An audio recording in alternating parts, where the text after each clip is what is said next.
So, as we all know, SaberSpark had some allegations dropped against him in the past. It was largely decided at the time of these allegations being dropped that they were unsubstantial, that it seemed like somebody taking a petty shot, and that it was more likely that this came from a place of two individuals not really knowing how to have or being inexperienced or not communicating properly. And that's what we're going to reassess today. I became a fan of SaberSpark when I was in high school, when I found his essay video titled Ballad of the Brony back in 2011 after graduating and turning 18. I added him on Skype to tell him I was a big fan of his. He added me back almost instantly. We had a conversation ending with him giving me his phone number, which was a really big deal to me at the time, since this was the first time interacting with any sort of celebrity. Which, by the way, I had speculated that this might have not been the case, given the fact that these individuals might have had a dynamic at the time that was completely different than what she's laying out in this testimony. I thought it was unlikely that this was absolutely the case, but my speculation was more accurate than what was initially led on. I had developed a parasocial crush on him, which, by the way, doesn't seem to be an accurate description of what the relationship was like, given the fact that these individuals were both around equal playing fields in terms of popularity, in terms of influence. So to say that this was a parasocial crush is probably untrue. September 14th. Saber made a response to a deleted post from Emmy at 2:10 a.m. No idea who Emmy's other tweet this day was addressed to, but I assume it was Saber because according to the accuser, they had been talking for a while. Emmy Jones tweets, "I'm so yours for the taking." So if this is directed at SaberSpark, or SaberSpark in any way in general, right? This shows that there was some flirtatious communication going on, some sort of, which are all important details in the argument of implied consent, which I have referred to in the past couple of videos that I've covered the situation. Traveled to Ohio and stream was drafting the guys on Everfree Radio. We already know that. Awesome time at Canterlot Gardens so far. It is great seeing all my friends again. This is the day the accuser said the incident happened. SaberSpark publicly interacted with the Emmy at this day from Twitter at 11:35 a.m. They are talking about meeting together with other people such as Paleo, and they're talking, and SaberSpark is saying that they see her, right? Circumstantial evidence is all there that these people at least met in this situation. And at that time, bronies were so excited to be like, "You're a brony? I'm a brony. We should all talk on Skype." And that's how we connected. We talked on Skype, and a lot of it was us just initially nerding out over brony stuff and how she wanted to do her own podcast with her friend Sandra, which they would eventually launch in August of 2012, called Pegasisters Live, which we all would laugh, being like, "Oh, we're the boy version with Brony Breakdown, and you're the girl version with Pegasisters Live." Eventually, you'd been... How long would you say you were talking, roughly, before you actually met up with Emily? I'd say 2 to 3 months, because I remember us chatting, I'd say the start of summertime, and then Canterlot Gardens would be in late September. So it was a good 2 to 3 months. What was the lead up to Canterlot Gardens then? What was that like between you two? Again, just us being friendly, talking about the show. Eventually the text would turn flirty. She told me that she was a mom, but she did not have, that she was no longer with the guy that, her daughter's father. And that would eventually become a discussion of her being single. And I was like, "Oh, I'm single too." And the conversation would then become more flirty, more fun, with that kind of, back and forth.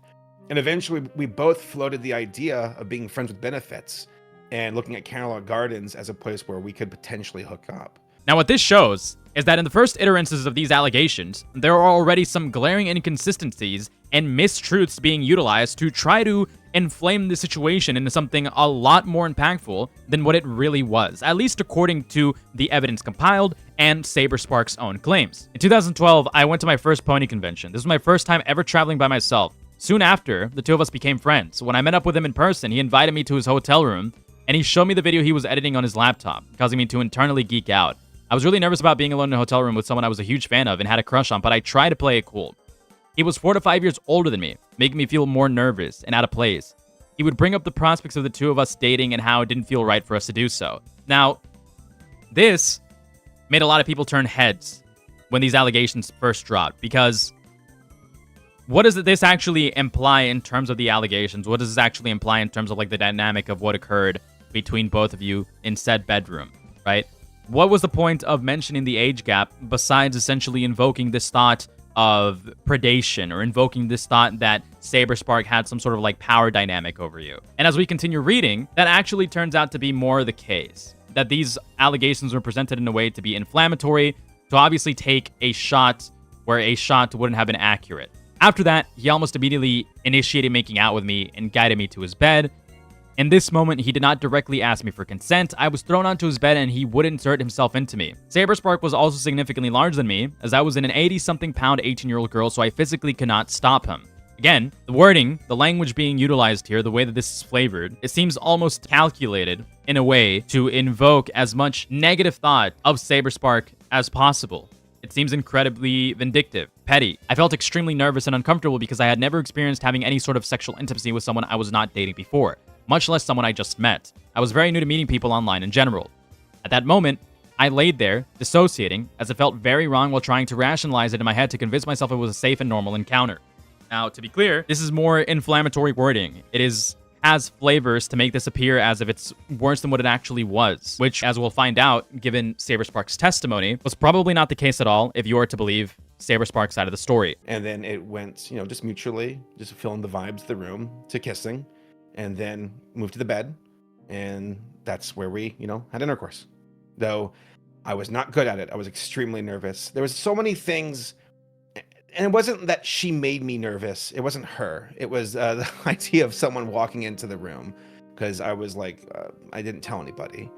And they have keys to the rooms, and I just feel like so embarrassed if they walked in and just saw my butt or whatever. But I couldn't really perform. That was the main thing. I was really embarrassed, and we were able to have a little bit of intercourse, but only for I'd say not even for a minute. And ultimately I was like, I can't do this. I can't. And that's why, I was like, let's just call it for now. Let's just, keep hanging out. And I was also extremely busy at the convention, which, I said, let's hang out. He rushed off to clean and finish himself and came back to the bed and offered me a handshake saying, "Friends?" ? This would cause me for the rest of the event to feel that I was taken advantage of and ashamed of myself for not trying to stop the interaction. Though I tried pretending I was fine to everyone around me, I was and still am demisexual, and being put in that position was not something I wanted. I maintained the friendship until a second occurrence happened at a completely different PonyCon in 2013. This time, we met in a public space but had no one around and talked for a while. He kept bringing up the prospects of us starting a relationship, but how it felt wrong. He would grab my hand and saying how it felt so right, only to push my hand away saying but so wrong. I had decided that my crush on him was something I needed to get over because I felt that my emotions were being toyed with. He then suggested going to a more public space around others, and we went into an elevator to go to the lobby of the PonyCon hotel. As soon as the door closed, SaberSpark forcefully shoved me in against the wall and shoved his tongue against my throat. It scared me and actually hurt, triggering another attack of dissociation. Once again, he did not ask for consent when throwing me into the situation. Something that I speculated initially when going through these allegations. One of my main concerns is how much of this story is being recounted in a way which is completely dishonest to the events that occurred initially during the situation. How much of this is actually being recalled accurately, or how much of this is being embellished to misrepresent the story to try to paint SaberSpark in the worst light possible. Because again, what's consistent throughout this story is that there is a lot of flavor being added. There's a lot of inflammatory language being used specifically to invoke these negative thoughts, so that when people look at a situation like this, all they can think of is, for example, this guy is a racist, this guy is malicious, this guy cannot be trusted around women, etc., etc., etc. It gives that idea off almost immediately. Once the doors opened and people were present, this led me to feel very embarrassed. He got off me and took my hand and guided me towards the stairs to go back down to where we just were and into a men's restroom, where he pulled his pants down and guided my hands and head to perform on him. I was afraid of denying him because of my past experiences with sex, so I did it to get it over with without wanting to cause a problem, where he would have on my face, apologized profusely, and then offered the same handshake as he did at the con I initially met him at, saying friends. Despite pretending I was fine, I had slowly begun pulling away from SaberSpark. I cried that night while staying with a friend, but waited for my friend to fall asleep so no one could hear me, and I would cry for months, feeling ashamed of myself for putting myself in a compromising situation with someone I hardly knew. Also, I was afraid of denying him because of my past experience with sexual assault. Seems like a very flavorful way of presenting this. Oh, I was a victim of the past. I am very suggestible. I am very mentally weak. I am very physically weak. I have trauma, so I am more than likely to go through with things given the fact that I have all of these, impairments. It's not really something that you lay out here. And if anything, this probably hurt her case. As we keep going through this, you will start to note this sort of testimony feels very motivated in a way. I'd always felt taken advantage of by him and tried being friendly and pretending nothing was wrong because it was all I knew how to do. I would blame myself for the interaction for years, only opening up to a few close people, Questioning if consent was implied because of my crush and unwillingness and fear to outright try to stop the advances because of how uncomfortable I felt. I understand there's a possibility that he felt consent was implied because he knew I had a crush on him. However, he not once asked me for consent directly and was instead thrown into these sexual encounters, usually very suddenly. There were no discussions about the power dynamic between us as a popular content creator and a fan of any time, and my parents' social connection to him and not wanting someone I was a fan of to hate me if I rejected him, leaving me afraid to stop his advances. All of this is worded in a way where it's meant to be calculated, where they're immediately pushing the idea that perhaps something did occur, given the fact that there are aspects that you can classify this as rape if you take into consideration the possibility that they were coerced or that implied consent wasn't there. Not to mention, there were no discussions about the power dynamic between us as a popular content creator.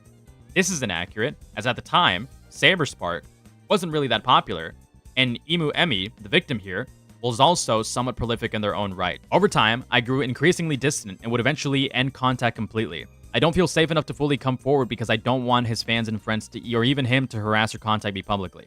Now, this line is incredibly important to look at and actually talk about because as we come to find out from Beckett's video, when she says I grew increasingly distant and would eventually end contact completely, that is not true.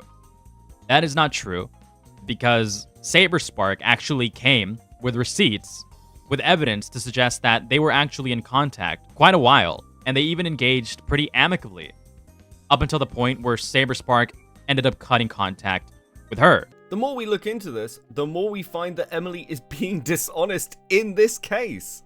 If she will happily lie about what her relationship with SaberSpark looked like from December 2012 onwards, what makes any of us think she's not lying about what it looked like during the several months when they were seeing each other?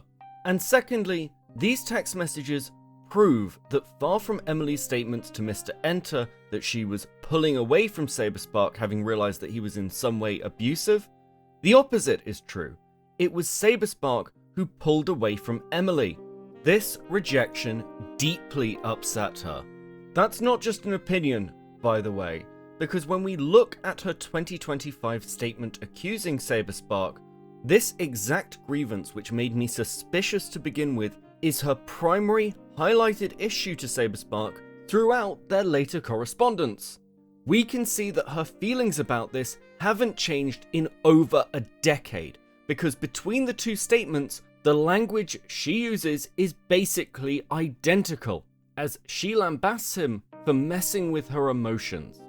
Adding further weight to this, I reached out to her ex-boyfriend Solrak, and when I brought up the fact that the messages indicated that Emily was mad at Saber for ghosting her, Solrak said to me she takes that so damn personally, like it's the worst thing someone could have done to her back in the day. While none of us were in the room, at this time there is no reason to believe that this was anything other than a consensual and planned hookup at a convention. In fact, Emily's own statements support this position, saying that she developed a crush on him and that he was made aware of it. Regarding the claim that Emily would become flirtatious with SaberSpark, we can actually look to the messages in 2013 after Emily broke up with Solrak, where she would return to this behavior. And once again, I'd like you to keep in mind that this is proof that her testimony is fundamentally unreliable. And as we read through this, I wish to stay anonymous so I can avoid the anxiety and stress of being targeted by either him himself, his friends, and especially his fans, as SaberSpark has over 2 million subscribers and even sharing my story at all has me feeling really afraid. I have seen other instances of SaberSpark using his enormous platform to confront people online he has had conflict with and heard. I have also witnessed several instances of his friends attempting to justify him in his other actions. I was not made aware of his jokes and consent in his recent behavior involving Chris until only recently, and it left my stomach in knots. I please ask above all else for my privacy to be respected. I don't wish to publicly defend my personal experience and just wish to share my experience. There is an additional commentary that needs to be made here. Or when we talk about her statements here about how SaberSpark would justify his actions to his friends, and then when we talk about how he had this interaction with Chris aficionados, and then compound everything together, it's very evident, at least to me, I was speculating in the beginning, that this seems like something vindictive. This seems like somebody's taking a shot at somebody that they probably had a negative falling out with. Because the evidence probably suggests that there wasn't a rape to these individuals, which is probably where the communications occurred, that this individual took as a justification for SaberSpark to essentially be defending himself and say, no, I didn't do this to this person. And also, when we actually take into consideration what Chris Aficionados did, all he did was just make a very poor taste joke that somebody took heavy offense to. And really only told it to other former KP people who were also frustrated with you at the time. Excuse me. That was stupid. Should never have done that. Mm-hmm. And I don't know why. For some reason at the time, I thought it was funny. It's not funny. Okay. And the fact that we have to revisit this so many years later is just horrendous. Yeah, I appreciate your honesty now.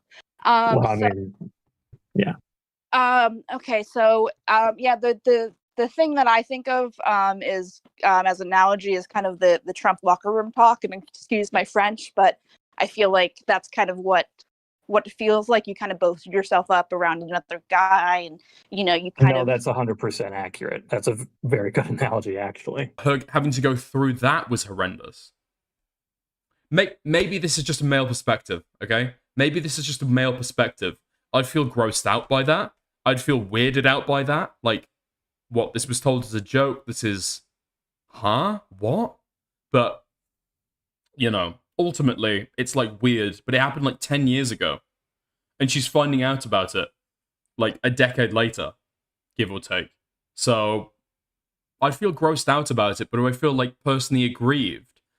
I don't know. Like, something transpired between the time when these allegations came out and the prior years when, for example, KP found out about said joke in regards to this, where there was a level of collusion that brought this forward. And it seems, given Beckett's investigation, that is the case. So where are we now in regards to the SaberSpark drama? Well, SaberSpark has made his response. He denied that he ever raped anybody. And he also has talked about pursuing legal action, which apparently he is fully decided in doing. So what is there to make of the SaberSpark situation where we stand? For the most part, it appears that SaberSpark has significantly more evidence to support his version of events and his side of the story. But if you want the full picture and the full extent of what SaberSpark had to say, I highly suggest watching Cope and C's video. The reason why I'm making this video, essentially explaining everything to you from beginning to end, again, is to essentially add a little bit more clarity to the story, where a lot of people typically wouldn't have gone to revisit the developments of said story.